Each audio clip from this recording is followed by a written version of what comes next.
The family of Clayton Horn, along with those he served with, watched as his body arrived in Alexandria today.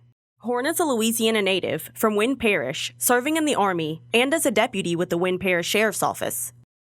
Clayton was a fine young man, had his whole future ahead of him, was planning on him coming back to work in October, and he had his whole career ahead of him, and we don't understand what happens and why things happen, but we just have to trust.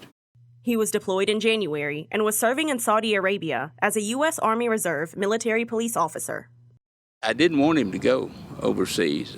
He had just completed the Alexandria Regional Training Academy in November, and we was hoping that they might postpone his overseas trip, but they wanted him to come on, so there's nothing we could do but wait for him to come back.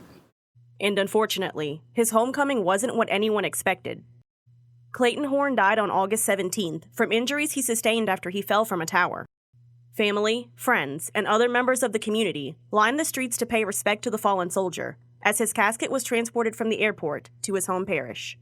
He was a special young man, and he was a servant, and not only just with the military, he was a servant with Wynn Parish Sheriff's Office, and he was just a servant to people. He was a firm believer in God, and I feel like people like that are willing to give everything and to sacrifice everything, they need to be remembered. And I told his mother, I said, I want every person in Cenla to know the name Clayton Horn.